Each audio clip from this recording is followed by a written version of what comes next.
Different gases है, जैसे hydrogen gas है और ऑक्सीजन गैस है, ये दो डिफरेंट गैसेस है।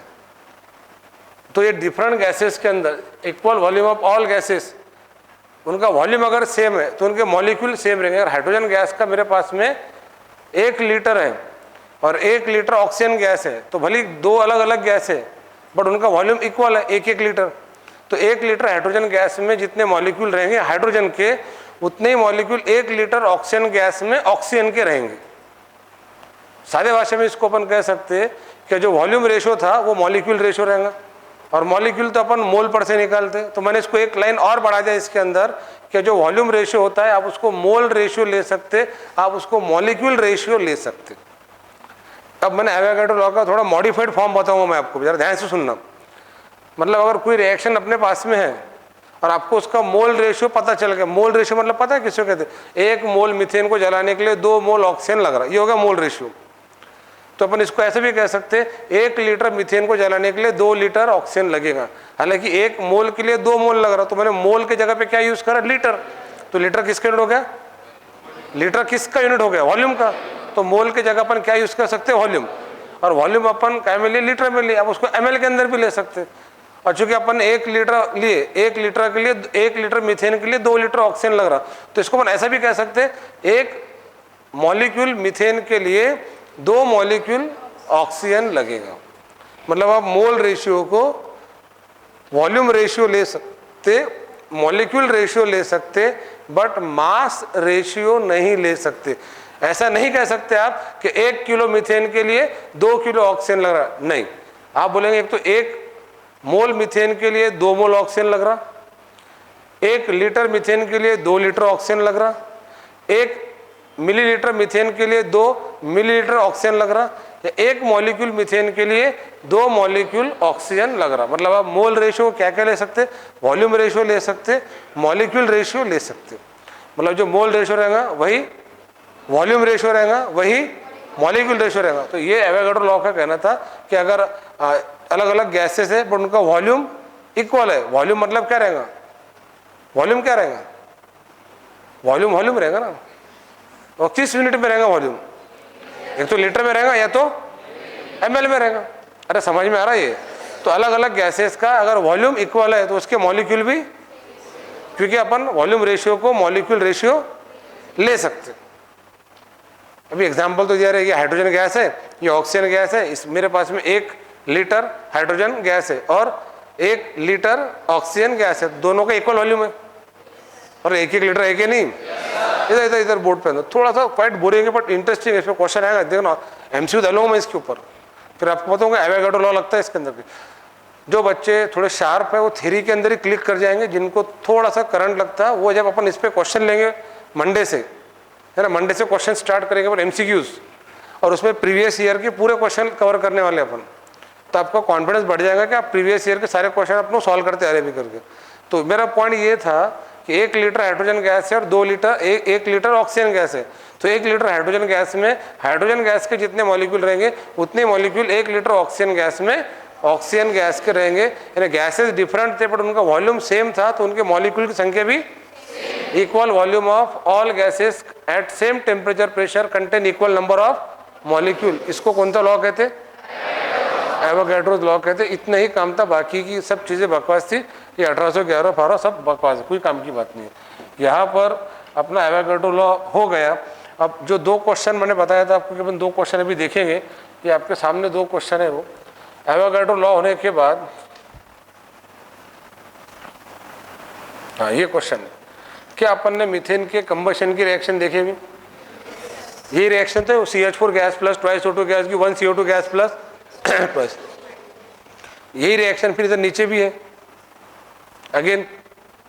तो प्रॉब्लम 1.4 एंड 1.3 ये दोनों क्वेश्चन हम आपको 1 मिनट के अंदर सॉल्व करते हैं। अब यहाँ पे जो मेथड दिए ना सॉल्व करनी, ये सब बकवास मेथड, इस मेथड से जाने का काम ही नहीं, अपन जगह पे सॉल्व करते हैं ना।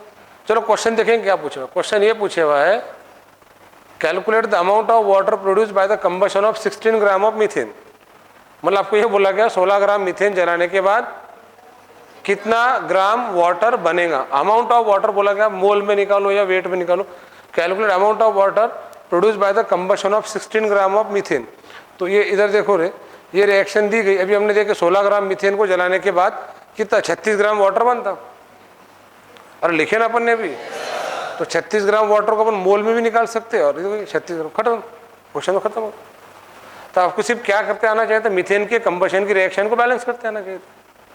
बैलेंस कर डाले तो उसके मोल स्टोइकियोमेट्रिक कोएफिशिएंट बन जाएंगे, जो स्टोइकियोमेट्रिक कोएफिशिएंट बन जाएंगे उसके हिसाब से आप मोल ले सकते और उन मोल को उन्हीं के वेट में कन्वर्ट कर सकते।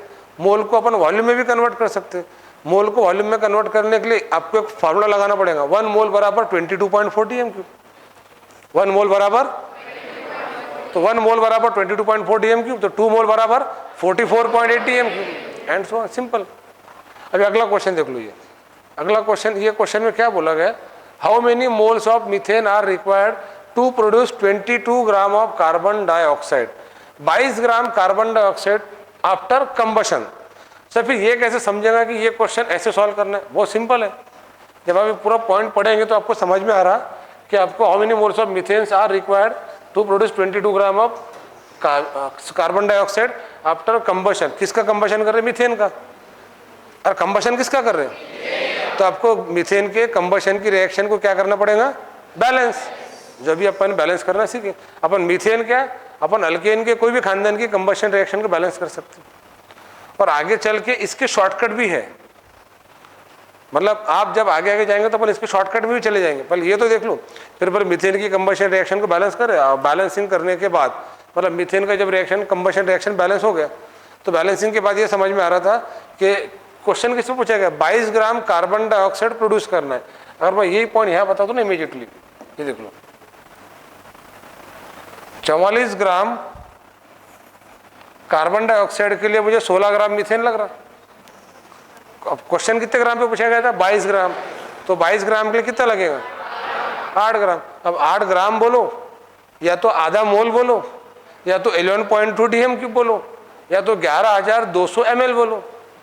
मतलब आप 1000 की नोट को 100 के 10 नोटा लो, 200 की 5 नोट लो, 50 की 20 लो, या 500 की 2 लो। बोले सर एक मजे की बात है कि 1000 की नोट ही नहीं बोले।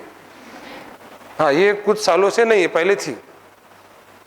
चलो 2000 की नोट, बोले सर वो भी नहीं रह रही अब,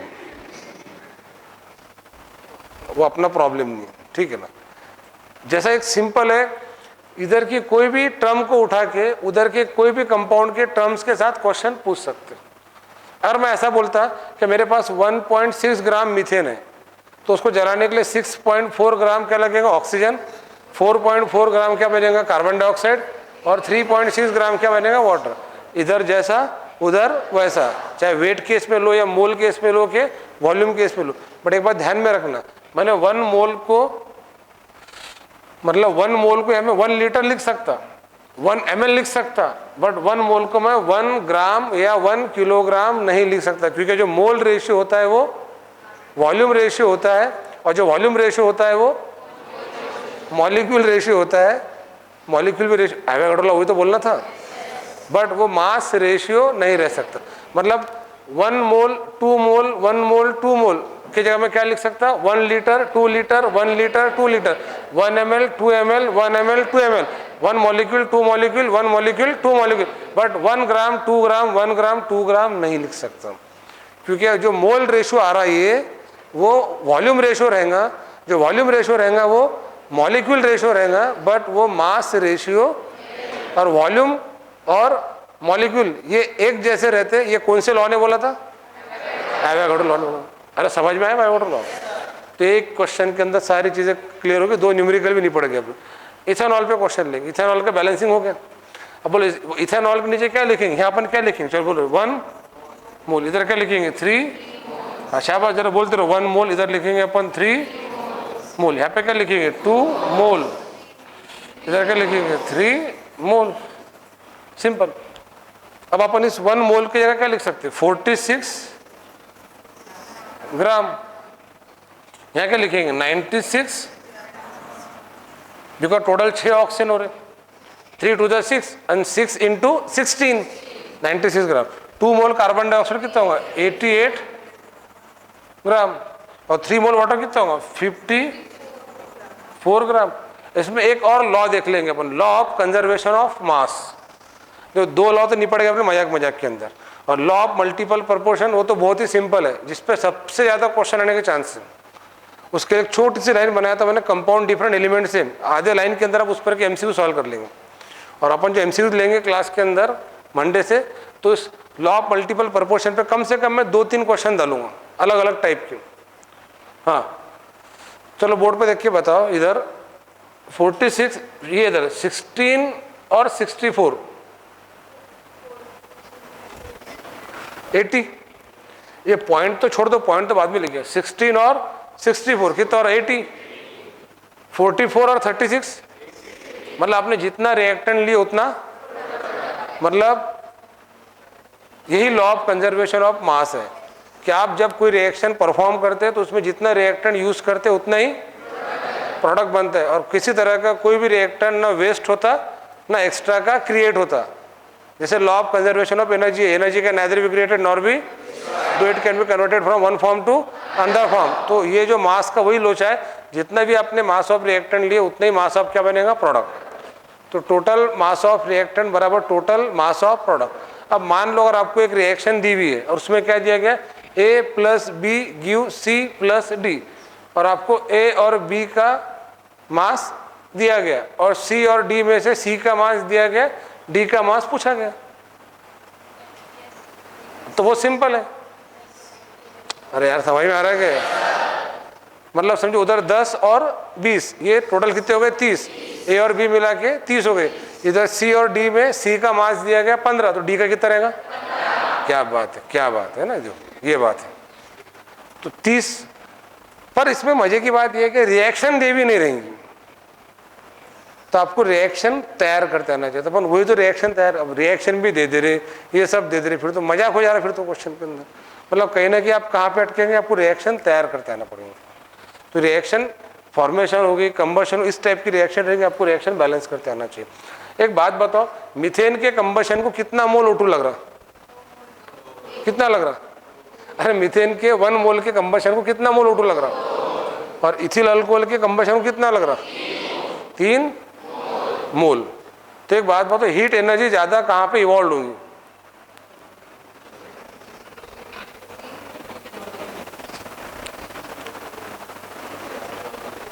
जहां पे ज्यादा ऑक्सीजन की मात्रा लगती है वहां पे हीट ऑफ कंबशन ज्यादा रहता। अब आपको सिंपल एग्जांपल देता, एक घर जलाने के लिए आपको 2 लीटर पेट्रोल लगा और एक घर जलाने के लिए 3 लीटर पेट्रोल लगा, तो दो में से बड़ा घर कौन सा था फिर? देखो जलाने के धंधे जल्दी समझ में आते हैं कि नहीं? तो इसलिए ऐसा हुआ, कुछ ज़्यादा देर तक ही जलेगा, मतलब जितना बड़ा होगा फिर। अरे समझ में आ रहा है ये? तो यही पॉइंट है कि जब मोल, तो जो पेट्रोल का काम वहाँ जलाने का जो काम पेट्रोल ने किया ना, वही काम यहाँ पे ऑक्सीजन कर रहा। तो जहाँ पे ऑक्सीजन की मात्रा ज़्यादा लगेगी वहाँ पे हीट ऑफ कंबशन ज़्यादा रहेगा, मतलब वहाँ पे अगर ये -100 किलो जूल है तो ये वाली वैल्यू 100 से क्या रहेगी, ज़्यादा, मतलब -120 -140 रह सकती है। सर तो निगेटिव में, निगेटिव का सिर्फ इतना मतलब होता है कि हीट एनर्जी इवॉल्व हो रही है करके। और अगर कंपाउंड एक ही खानदान के हैं, मतलब जैसे पहला मीथेन है, दूसरा इथेन है, तीसरा प्रोपेन है, चौथा या अल्केन अल्किन अल्काइन, ये बेसिकली हाइड्रोकार्बन में आते हैं। तो जिसका मॉलिक्यूलर वेट ज़्यादा रहेगा उसका हीट ऑफ कंबशन ज़्यादा रहता है, आपको बैलेंसिंग करने की ज़रूरत नहीं है। अगर कंपाउंड एक ही खानदान के है ना, तो there is no need of balancing there combustion reaction, आपको उनके कंबशन रिएक्शन की बैलेंसिंग की ज़रूरत नहीं है। आप डायरेक्टली बोल सकते हैं कहाँ पे ऑक्सीजन ज़्यादा, कहाँ पे हीट ऑफ कंबशन ज़्यादा रहेगा। जैसे हमने मीथेन, इथेन, प्रोपेन, ब्यूटेन, या methane, ethane, ethene, ethyne, methane, ethane, ethene, ethyne, ये चारों कंपाउंड का आपको हीट ऑफ कंबशन को डिक्रीजिंग ऑर्डर में अरेंज करने के लिए बोला गया। बहुत अच्छा क्वेश्चन है थर्मोडायनामिक्स का और बेसिक का भी। ये 4 कंपाउंड दिए गए, अरे समझ में आ रहा है ये? और फिर बोला गया इनको इनके हीट ऑफ कंबशन वैल्यू के डिक्रीजिंग ऑर्डर में अरेंज करो या इंक्रीजिंग ऑर्डर में अरेंज करो।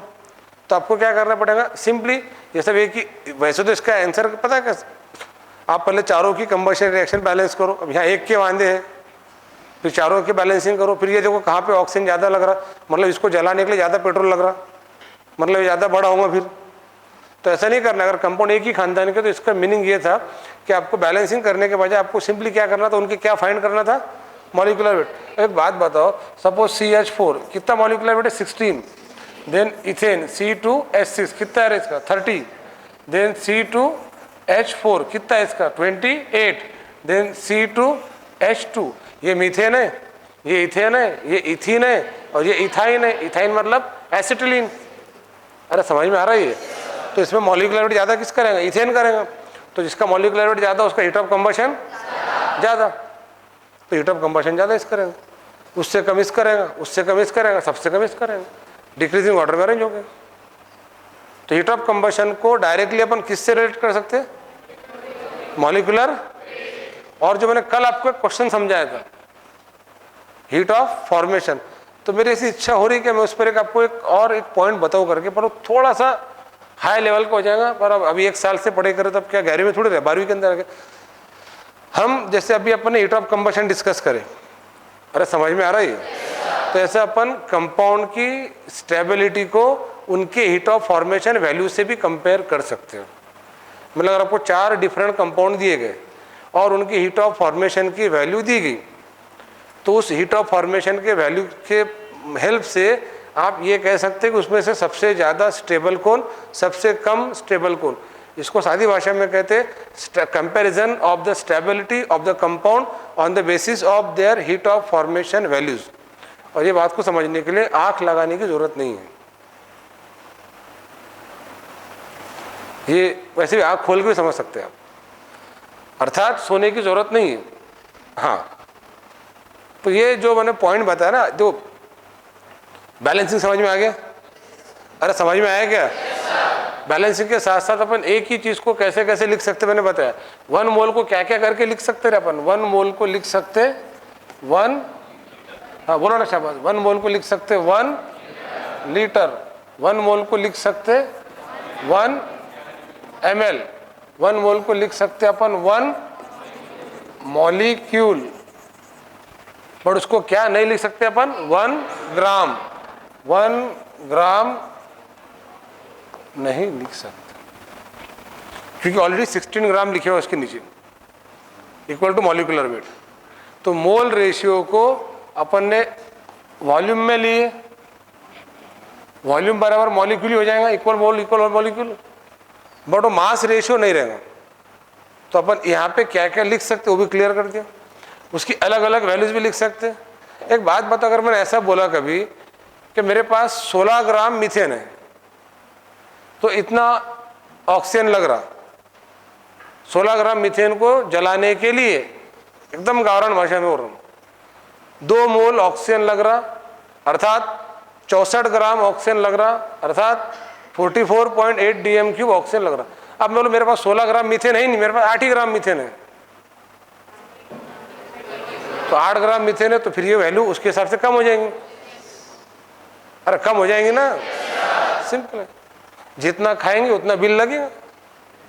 अब साला 2 प्लेट खाए नहीं तभी 2 प्लेट का बिल दे रहे, तो मतलब बेवकूफ धंधे होगा। फिर तो एक दिन तो ऐसा है होटल के सामने जा रहे तभी बिल देना पड़ रहा, बोले इधर से गया क्यों? तो ये प्रोपोर्शनेट जो चेंज है वो सबसे चेंज होगा, सिंपल।